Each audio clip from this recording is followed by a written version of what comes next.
मूकं करति वाचलं पङ्गं लङ्घयति गृह्णाति कृपातमहं वन्दे परमानन्दमाधवम्।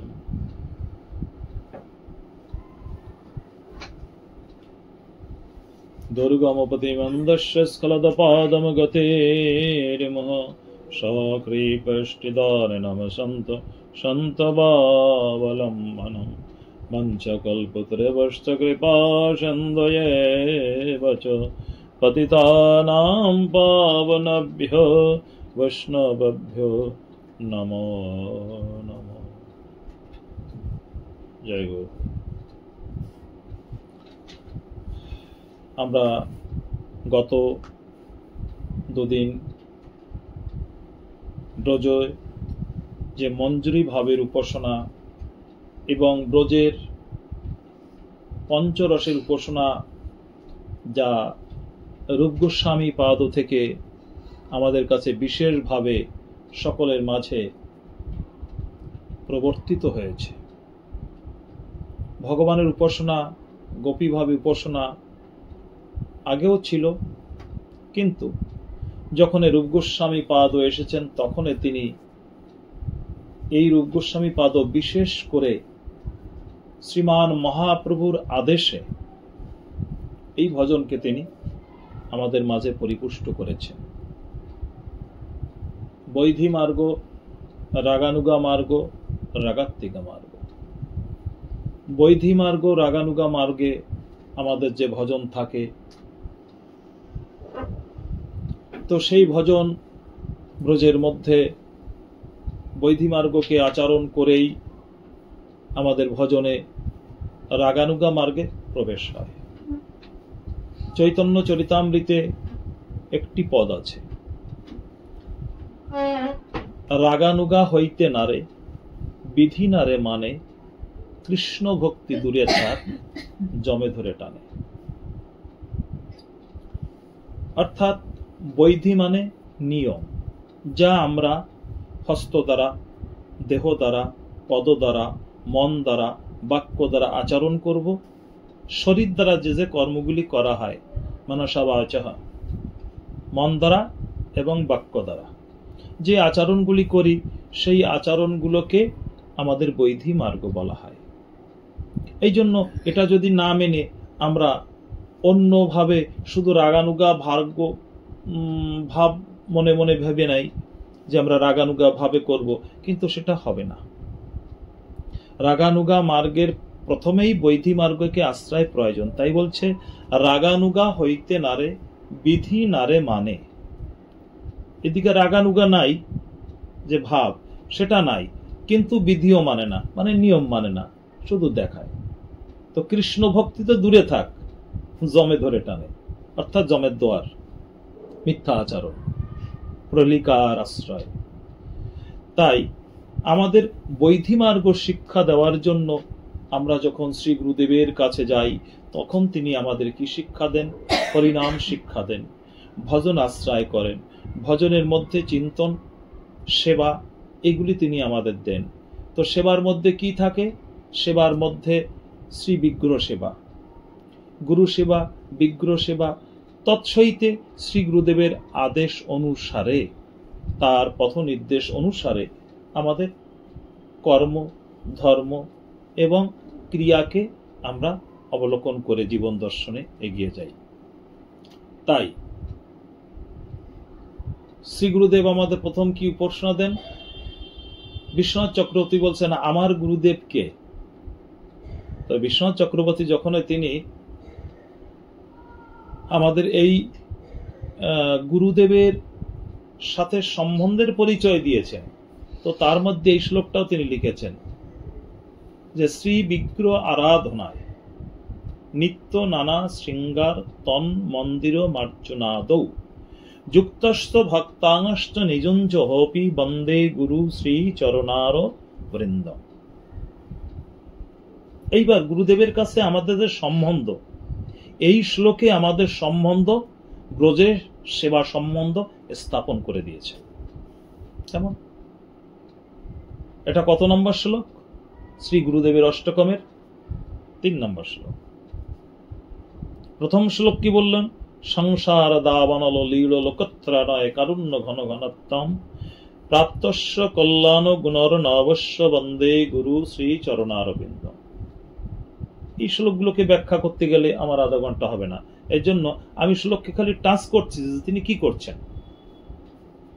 তারপরে তিনি মহাপ্রভু সংকীর্তন নিত্য গীত বাদিত্য মাদন্য মানস রসেন রোমাঞ্চ কম্পষ্টু তরঙ্গ ভাজ বন্দে গুরু শ্রী চরণারবিন্দ। প্রথম শ্লোক দ্বিতীয় শ্লোক। প্রথম শ্লোকে আমার কি করেছেন? তিনি আমার দুর্বৃত্তিকে নিবৃত্তি করে দেন। কি দ্বারা? তার কৃপা দ্বারা। কৃপা মানে তিনি নামকে আশ্রয় করিয়ে নাম দান করে তার নিয়ম শৃঙ্খলার গণ্ডির মধ্যে আমাকে প্রবেশ করিয়ে নেয়, তার করুণা করে। অর্থাৎ তিনি আমার কাছে নেন। করুণা কেমন ভাবে করেন? তিনি আমাকে দিলেন কি? তিনি আমাকে আপন করে নিলেন আর আমাকে তিনি কৃপা করলেন। কৃপা মানে আমাকে কর্ম দিয়েছেন যে এই কর্ম দ্বারা তোমার জীবন মুক্তির পথে যাবে, তোমার জীবন ভক্তির পথে যাবে, তোমার জীবন প্রেমের পথে এগিয়ে যাবে। সে কর্ম কি? তিনি বললেন নাম করো। তো নামে কি হবে? নামে প্রেম হবে, নামে আনন্দ হবে, তাই না? সে নাম কেমন? তো তখন তিনি বললেন মহাপ্রভু যে নাম করেছেন, মহাপ্রভু যেমন ভাবে নাম করেছেন সেইভাবে নাম করো। প্রথমে নাম, প্রথমে কিন্তু বিগ্রহ সেবা দেয়নি। প্রথম সিঁড়ি গুরু আশ্রয় এবং গুরুকে শরণাগতিতে স্যালেন্ডারে তাকে গ্রহণ করা, গুরু পদে স্যালেন্ডার করে তার ভাব নিয়ম আদর্শকে গ্রহণ করে চলা, এসে প্রথম সিঁড়ি। দ্বিতীয় সিঁড়ি গুরুদেব আমাকে এবার হাত ধরে কোথায় নিয়ে গেলেন? তুমি নাম করো। তো সে নাম কেমন? চক্রবর্তী ঠাকুর বলছেন যিনি আমাকে এমনি শিক্ষা দেন তিনি আমার গুরু। কি কি শিক্ষা দিয়েছেন? স্পষ্টকৃত তিনি ব্রজের ভজনের মধ্যেই আমাদের প্রবেশ করাচ্ছেন যে ব্রজের ভজনের প্রবেশ দ্বার কি, প্রবেশ সিঁড়ি কি, তার স্তর কি। তো বলছে প্রথমে তুমি নাম করো। সে নাম কেমন? মহাপ্রভু যে সংকীর্তন করেছে এই সংকীর্তন করো, উর্দণ্ড নৃত্য করে হরিনাম করো। তো তাতে কি বলছেন সেটা কেমন? নিত্য গীত, অর্থাৎ হরিনামের সময় নৃত্য করো, উচ্চস্বরে আর্তনাদ করে ভগবানকে ডাকো। হ্যাঁ, বাদিত্র মানে বাদ্য সহিতে, মদন্য মানস রসেন, মদনাখ্যা ভাবে যেমন ব্রজের ভজন হয় এই দ্বারা, তাই না, মদন রাজা পর্যন্ত পরাজয় হয়। কালকে একটি পদে আমরা শুনছিলাম যে নামেতে কাম দমন হবে, তাই না, দেখতে পাবি রাধেশ্যাম। হরিনাম করলে তখন আমাদের কামনা নিবৃত্তি হয়। মদনাখ্যা ভাব অর্থাৎ ব্রজে শ্রীমতী রাধারানী যে ভাবনা দ্বারা ভগবানকে ভালোবেসেছিল, যে ভাবনার সহিতে মিশে তিনি নিজেকে নিজে হারিয়ে ফেলেছিলেন, তিনি নিজেকে ভাবতে ভাবতে, তাই না, কৃষ্ণময় দেহ বানিয়েছিলেন, সেই রাধা ভাবকে বলা হয় মাদনাক্ষ ভাব। যেখানে কোনো কামনা বাসনা নাই, যেখানে প্রাকৃত তত্ত্বের কোনো লেশ নাই, শুধু অপ্রাকৃত তত্ত্বের ভাবনা, অপ্রাকৃত চিন্তন। এবার প্রাকৃত অপ্রাকৃত শব্দ আমরা কি করে বুঝতে পারি? প্রাকৃত কি আর অপ্রাকৃত কি? প্রাকৃত মানে যা দেখা যায়, যা ধরা যায়, যা ছোঁয়া যায়, যা জড়বস্তুতে তৈরি হয়েছে। যেমন একটা ছোট্ট দৃষ্টান্ততে বোঝা যাবে, একটা গোলাপ ফুল, তো ফুলটা হচ্ছে প্রকৃত, তাই না, আর ওর মধ্যে যে গন্ধ অপ্রাকৃত, দেখা যাচ্ছে না। ফুল দেখা যাচ্ছে কিন্তু ফুলের গন্ধ দেখা যাচ্ছে না, যাচ্ছে কি? তাহলে একটি স্থূল একটি সূক্ষ্ম। স্থূল মানে ফুল, সূক্ষ্ম মানে গন্ধ।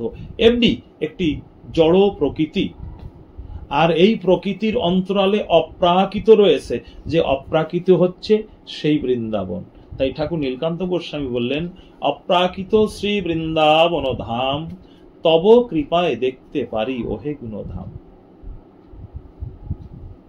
এই অপ্রাকৃত বৃন্দাবনের ধামে গিয়ে হচ্ছে যোগ মার্গ পিটিয়ে তোমাকে ভজনে প্রবেশ করতে হবে, বৃন্দাবনের যোগপীঠ।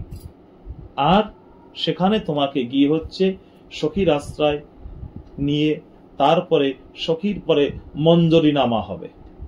এই মঞ্জরি নামাগুলো সখীর আশ্রয় যাওয়ার পরে তারপরে হয়। মঞ্জরি নামা তখন হয়, মঞ্জরি নামা মানে যে কর্ম দ্বারা তুমি তার সেবায় লাগতে পারো, সেই কর্ম যোগ্যতা অনুসারে তোমাকে একটি নাম দেওয়া হবে, মঞ্জরি নামা। এই মঞ্জরি নামা শব্দটা আমাদের বোঝে রয়েছে। তাই যখনই আমরা মহাপ্রভুর এই কীর্তন গীত আদি করব, মাদন্য মানসে রসেন, যে রসকে আশ্রয় করলে মানুষের কি হবে? প্রেম জাগ্রত হবে, নিম্নগ বৃত্তি কৃষ্ণমুখী হবে। সেই ভাবটা কি? এবার কি বললেন? রোমাঞ্চ, কম্প, অশ্রু, তরঙ্গ। যখন মানুষের মধ্যে অষ্টসাত্ত্বিক ভাব হয় তখন এইগুলি জাগে, তখন রোমাঞ্চ, অষ্টসাত্ত্বিক ভাব। তো অষ্টসাত্ত্বিক ভাবই হচ্ছে অষ্টসখী।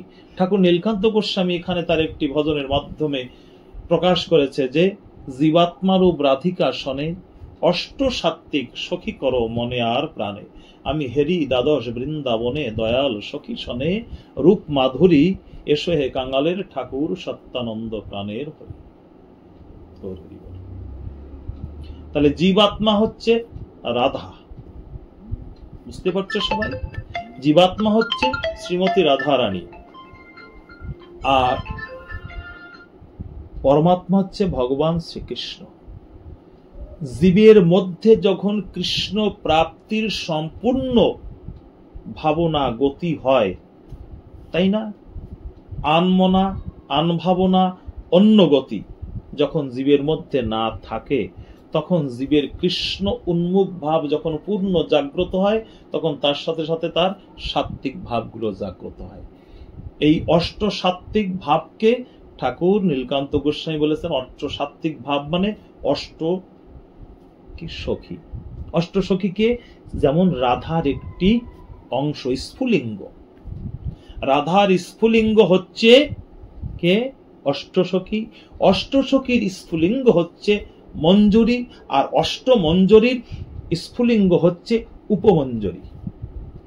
এক এক সখীর কেমন? এক এক সখীর ৮ জন করে মঞ্জুরি থাকে। তাহলে কত মঞ্জুরি হলো? ৮ ৮ ৬৪, তাই না? রূপ মঞ্জরি, মঞ্জু লীলা মঞ্জরি, গুণমঞ্জরি, রসমঞ্জরি, তাই না? বিলাস মঞ্জরি। এমনি করে মঞ্জরির নাম আছে।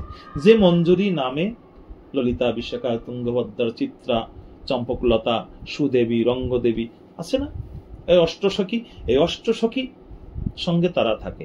তাই ঠাকুর বললেন যে জীবাত্মারূপ রাধিকার সনে, শ্রীমতী রাধিকার সঙ্গে যারা থাকে তারা হচ্ছে অষ্টসখী। তো যখন ভাবাবিষ্ট অবস্থায় মানুষ প্রবেশ করে মানস চিন্তনে, তখন তাদের মধ্যে, এই জীবের মধ্যে তখন অষ্টসাত্ত্বিক ভাব জাগ্রত হয়। তখন অষ্টসাত্ত্বিকের প্রথম কি বলছে? শ্বেত। শ্বেত মানে আমাদের শরীর থেকে বিকার বেরোতে থাকবে। শ্বেত বোঝো কাকে বলা হয়? নাকের থেকে তখন জল আসতে থাকে, শ্বেত। তারপরে নয়ন থেকে অশ্রু পতিত থাকবে, অশ্রু। মাঝে মাঝে শরীরে কম্পন আসবে, কেঁপে উঠবে, কম্পন, কাঁপতে থাকবে। শরীর সাম্য অবস্থায় যেমন থাকে তেমনি থাকবে না, তখন বৈবর্ণ হয়ে যাবে, তার বর্ণ বদলে যাবে, তার চেহারা বদলে যাবে। সাম্য অবস্থায় যে ফটো থাকবে, ওই সময় ফটো তুলে তার ফটো আলাদা হয়ে যাবে। শ্বেত, অশ্রু, কম্প, বৈবর্ণ আরো রয়েছে। স্বরভেদ হয়ে যাবে, জাড্য হয়ে যাবে, ছোট হয়ে যাবে, প্রলাপ বকবে, মূর্ছিত হয়ে পড়বে, শেষে প্রাণে দশম দশার যে আস্তে আস্তে পৌঁছিয়ে যাবে, অর্থাৎ প্রাণও থাকবে না, এমন হবে। এমনি করে এই স্তরগুলোকে অনেক সুন্দর অন্য জায়গায় আমরা বর্ণনা করব। এখন আমরা যেখানে যেতে যাচ্ছি, তো এই সাত্ত্বিক গুণগুলো যখন আমাদের জাগে, তো কি করে জাগে? আমাদের রূপ গোস্বামী ভজনের মধ্যে দিয়ে শ্রী বিশ্বনাথ চক্রবর্তী ঠাকুর আমাদের কাছে গুরুর যে দর্শন করিয়েছেন, সেই গুরুদেবের কাছে আমাদের এই ভাবাশ্রয় গ্রহণ করলে শিক্ষা লাভ হয়। তাই ইনি বলছেন আমার গুরু কে? বুঝতে পারছো তো, যে গুরুদেবের কাছে শিক্ষা করতে হবে। তাহলে আমার গুরুদেব এমন হবে যিনি এইগুলি আমাকে শিক্ষা দিতে পারেন। ভজন শিখাবে, প্রেম শিখাবে, নাম শিখাবে, তাই না? কি কি বৃত্তিকে দমন করতে হবে, কেমন ভাবে ভজন করতে হবে, এইগুলি আমরা যখন শিক্ষা লাভ করব। সময় সেদিন দণ্ডাত্মিকা কাল নির্ণয় করেছিলাম, মনে আছে? দণ্ড কখনো ভজন করা দরকার, কি কি দণ্ড রয়েছে মনে আছে? 24 মিনিটে এক দণ্ড হয়।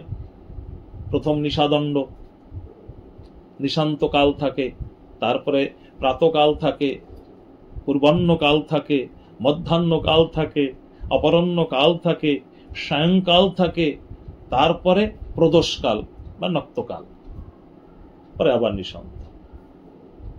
এমনি করে 60 দণ্ডে আমাদের 24 ঘন্টা সমাপ্ত হয়। 24 মিনিটে এক দণ্ড হয়, 2.5 দণ্ডে 1 ঘন্টা হয়। এমনি করে এই প্রত্যেক দণ্ডে ভজন আলাদা থাকে। ভজন মানে চিন্তন থাকে। আমরা সকালে যেমন একরকম সেবা করি ঠাকুরকে, আবার দুপুরে একরকম সেবা, রাত্রে একরকম সেবা, মাঝখানে ধূপ আরতির সময় আর একরকম সেবা। এমনি করে যখন মানুষের চিন্তন করে, তখন চিন্তনটা কি হয়? 24 ঘন্টার মধ্যে গোবিন্দ যে যে জায়গায় যেমন ভাবে তিনি লীলা করেছেন, তার প্রতি পল প্রতি মুহূর্তই হচ্ছে লীলা। পৃথিবীতে যখন তিনি এসেছেন, আসার পরে তার প্রতি মুহূর্তই হচ্ছে লীলার সময়। তাই ভক্ত যখনে যখনে যেমন চিন্তন করবে, সেই সময় সেই লীলাকে চিন্তন করতে হবে, তাহলেই ঠিক হবে। একে বলা হয় লীলা চিন্তন। সকালে করলে সকালে কেমন হবে, বিকালে করলে কেমন হবে। একে আমাদের বৈষ্ণব দৃষ্টিতে যারা একভাবে ভজন করতে থাকে দীর্ঘ সময়, যাদের কাছে সেবা কম থাকে, শুধু মানুষের চিন্তন থাকে আর লীলা চিন্তন থাকে, তো তাদের জন্য বলা হয় 18 দণ্ডনিশা এবং অষ্টকালীন ভজন। অষ্টকালীন ভজন মানে 8 প্রহর। 8 প্রহর যখন হয়, তো 3 ঘন্টায় 1 প্রহর হয়, অর্থাৎ 3 ঘন্টা সমান 7.5 দণ্ডে 1 প্রহর হয়। 7.5 দণ্ড এক এক সময় এক এক রকম ভজনের নিয়ম থাকে। তো তেমনি ভাবে তখন ধীরে ধীরে তারা ভজন মার্গে প্রবেশ করে, তখন তারা সেবায় আর বেশি সময় দিতে পারে না। এগুলো হচ্ছে একদম চরম অবস্থার কথা, তোমরা জানতে চেয়েছো, জানা প্রয়োজন। কোনদিন যদি গোবিন্দের কৃপায় এখানে পৌঁছানো, তো প্রাকৃত দেহে জীবের সম্ভব না। প্রাকৃত দেহে এইখানে সম্ভব না। ভজন করতে করতে যদি কখনো রাধারানীর অপার করুণা কারো প্রতি বর্ষিত হয়ে যায়, সে যদি কখনো তার কৃপা দৃষ্টি দিয়ে কোনো ভক্তের পরে তিনি, তাই না, একবার তিনি তার হস্ত ধরেন, তবেই রাধারানীর করুণায় সম্ভব। তাই তোমার ব্যাকুলতা, তোমার আকুলতা, তোমার ভাব যখনই রাধারানীর চরণকে স্পর্শ করবে, দেখবে তখনই তোমার হয়ে যাবে। তো তার জন্য আগে দাসানুদাস হয়ে তোমার ভজনে প্রবেশ করতে হবে।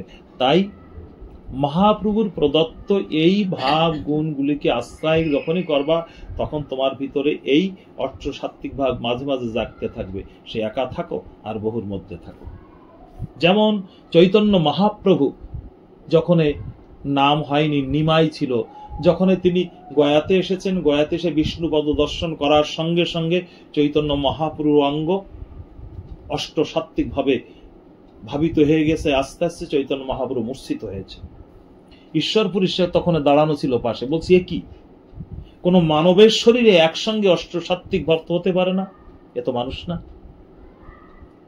তখন পাণ্ডারা ধরে নিয়ে গেল, কারণ ওখানে যাওয়ার সঙ্গে সঙ্গে বিষ্ণুর শ্রীপাদ পদ্ম দর্শন করতেই ভগবানের পূর্ণ রূপ দেখে তার ভিতরে সেই অষ্টসাত্ত্বিক ভাব জেগে গেছে। ভগবানকে দর্শন করতে অষ্টসাত্ত্বিক ভাব। তো এটা কথা থাকে জীবের সাথে। জীব যখন রাধা হয়ে যায় কৃষ্ণ চিন্তন করতে ভাবতে ভাবতে, তখন তার মধ্যে জাগে।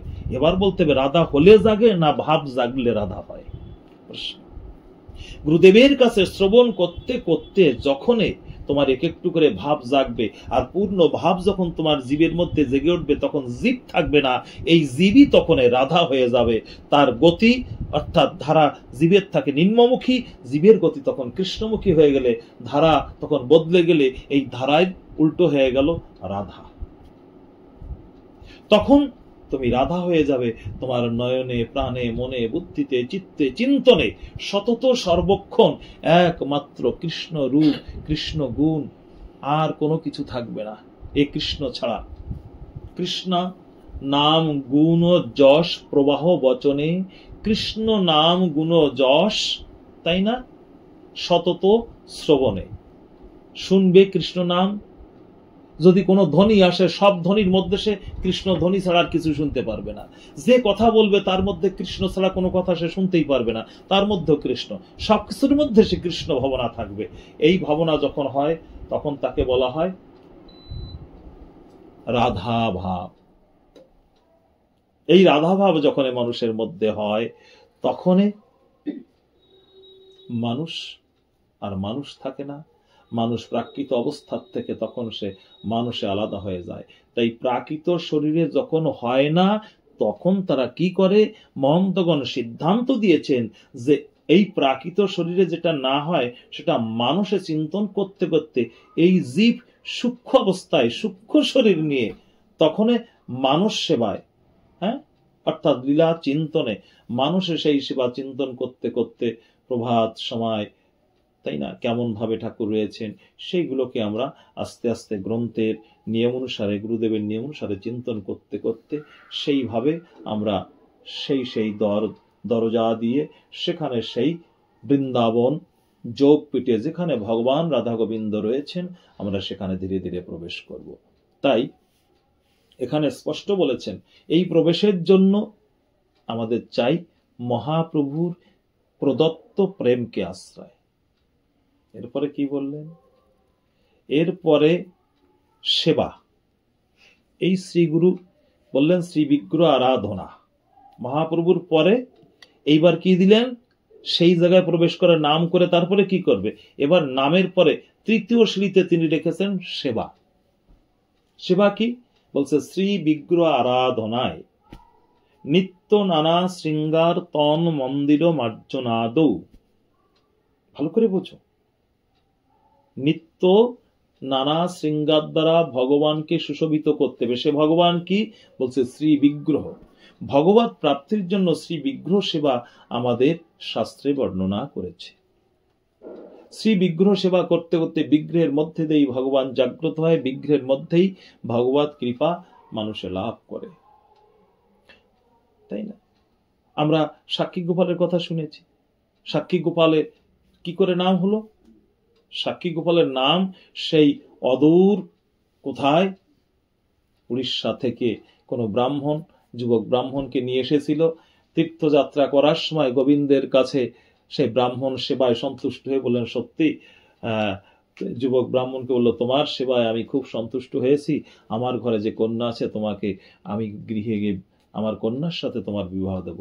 বলছে, দেখো ব্রাহ্মণ, তুমি বলছো তুমি অনেক উঁচু, আমি অনেক নিচু, এটা হতে পারে না। বলছে, না না, আমি বলছি হবে।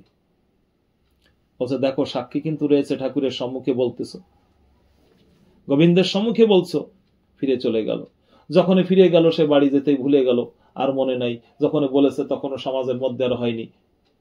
ছেলে কিছুদিন পরে যায় ডেকেছে, ডাকার পরে সমাজ ডাক দিয়েছে বাড়ির থেকে। যখন মানে সমাজে বলছে যে তুমি যখন বলেছিলে সাক্ষী কে ছিল? বলছে, সাক্ষী আমি ছিলাম আর এই ব্রাহ্মণ ছিল। তো ব্রাহ্মণ বলছে, তোমার মনে নাই, তুমি মনে আসতো। তো দুইজনের সমপক্ষ হয়ে গেল, আর একজন দরকার।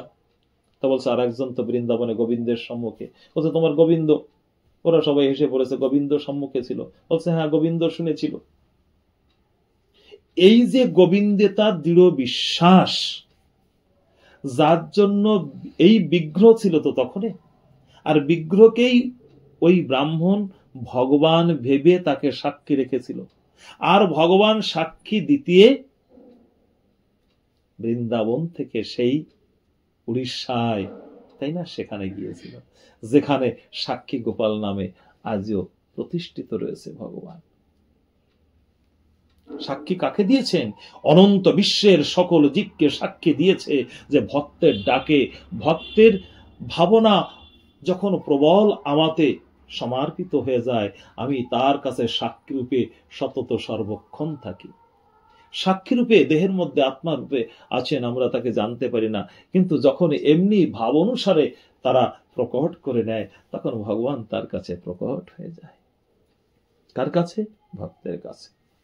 তাই বলছে শ্রী বিগ্রহ আরাধনা নিত্য নানা শৃঙ্গার তন্মন্দির মার্জনা দাও।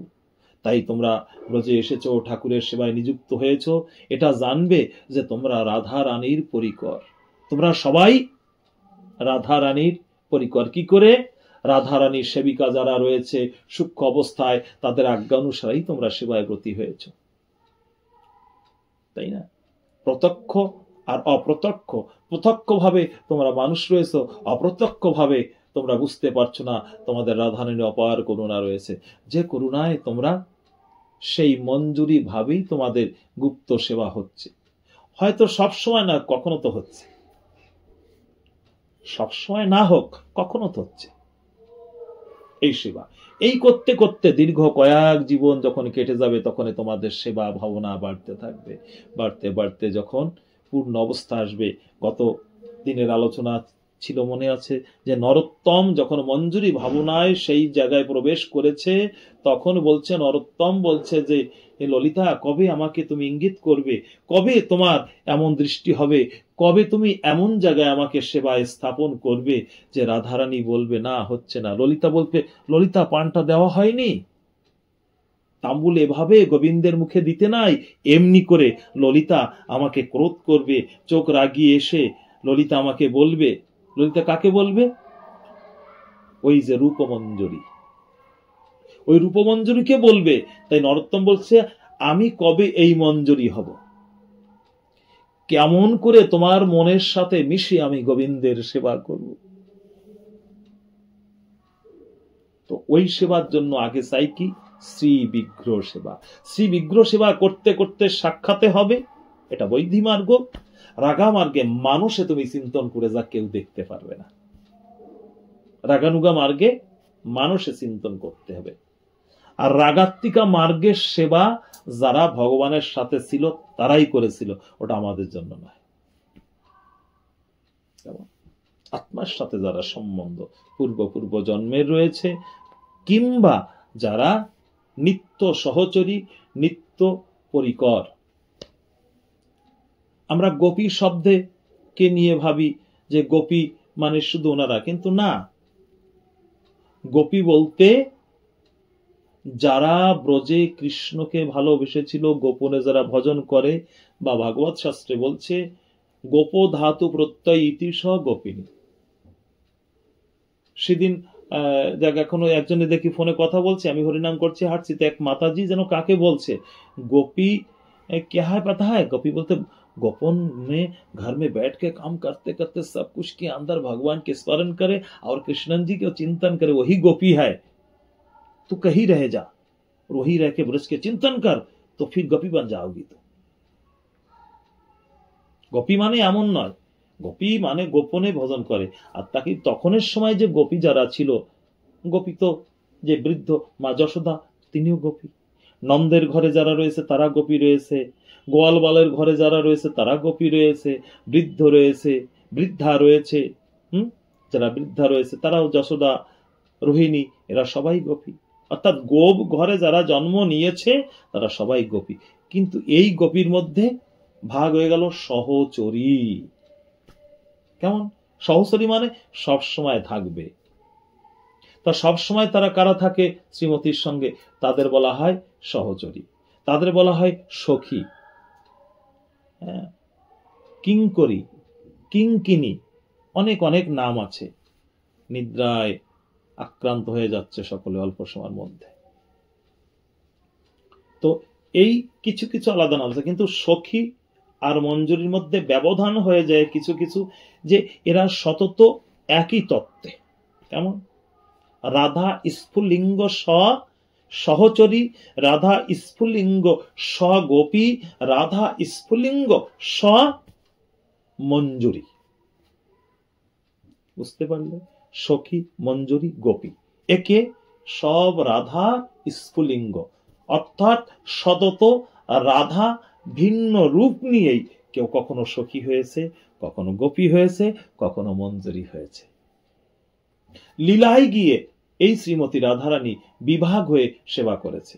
যখন লীলা করেছেন তখন কখনো কখনো এমনি হয়েছে, রাধারানী যখন ব্যাকুল হয়ে গিয়েছে, ব্যাকুল হয়ে যেমন কুঞ্জে গোবিন্দের জন্য কুঞ্জে সাজিয়ে বসে আছে, আমার গোবিন্দ কখন আসবে, ফুলের শয্যা সাজিয়েছে, তাই না, অলকাবলী সাজিয়েছে, তিলক, অলোক, সুগন্ধি, চন্দন, পুষ্প, মালতী, মল্লিকা দ্বারা তিনি কুঞ্জকে সুসজ্জিত করেছেন।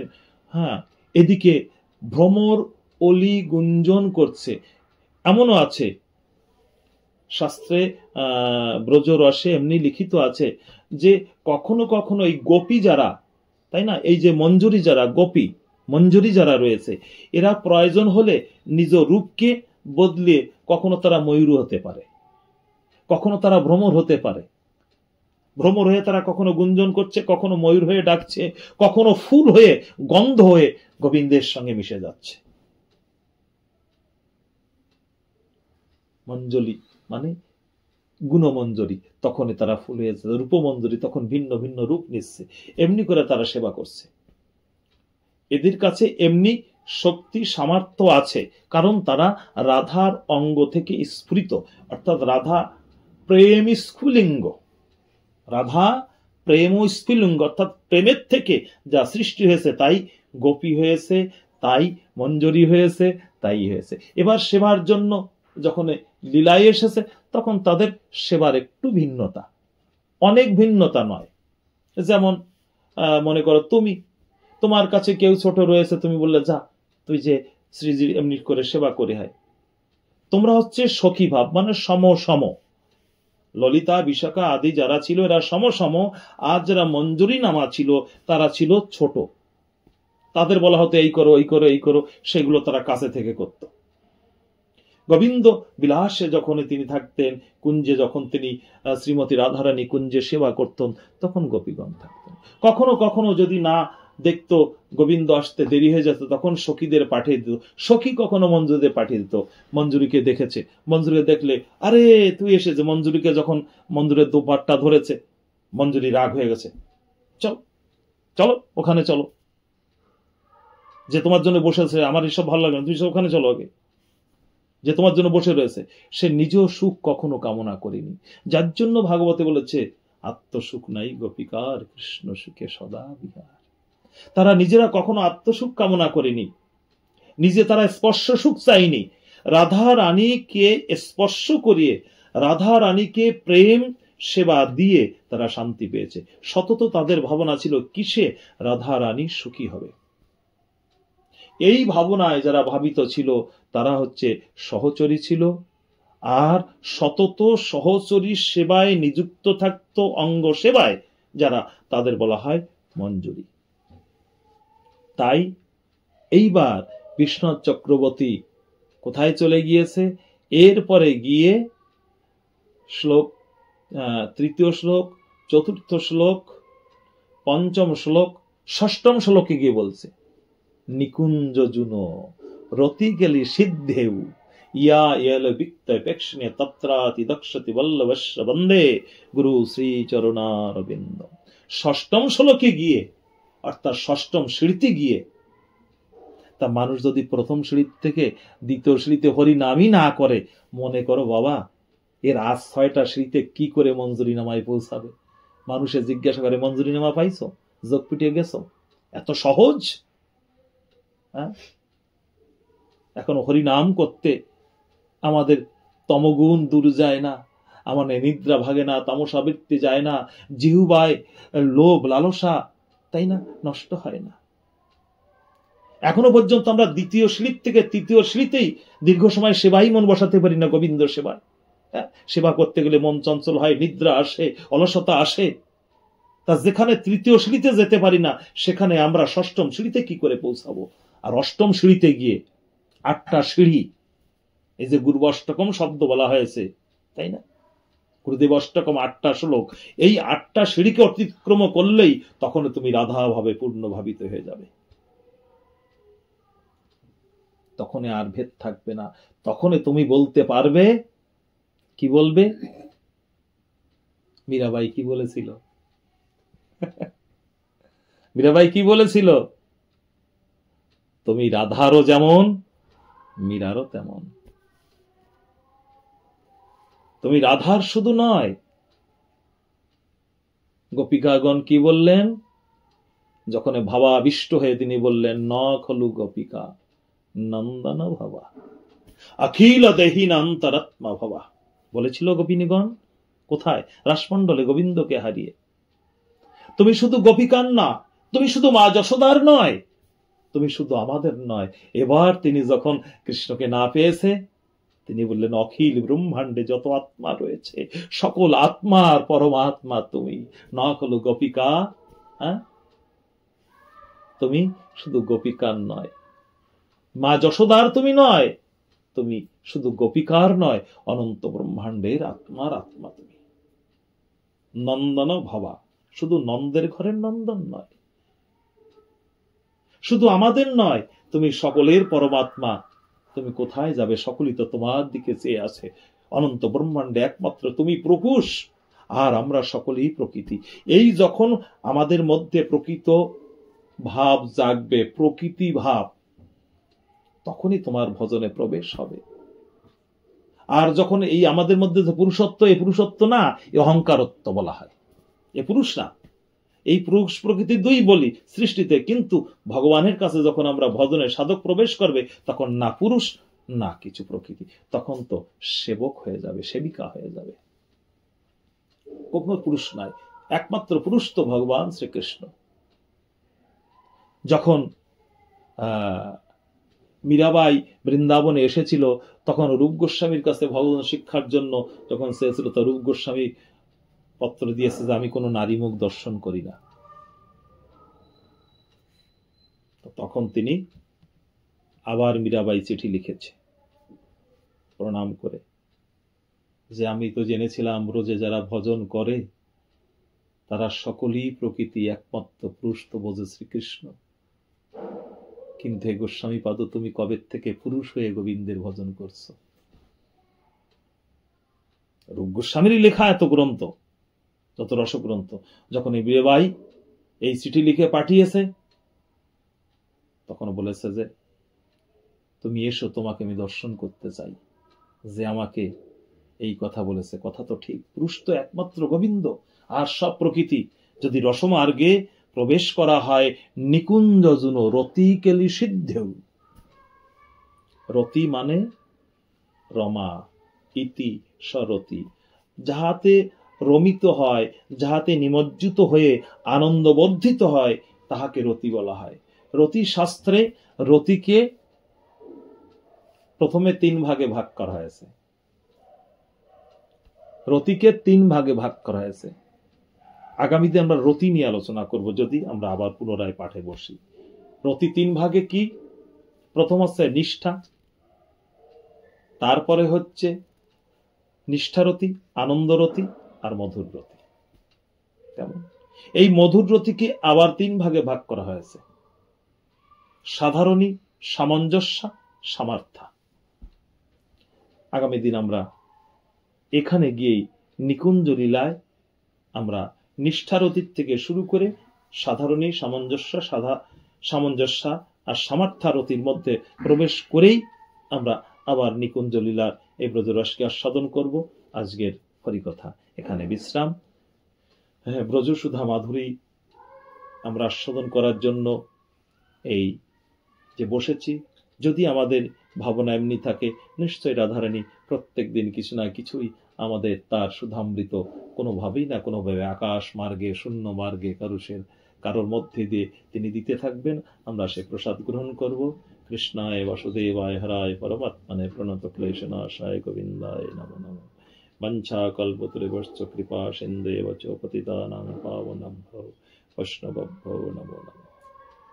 जय जय श्री राधे श्याम, जय जय श्री राधे श्याम, जय जय श्री राधे श्याम।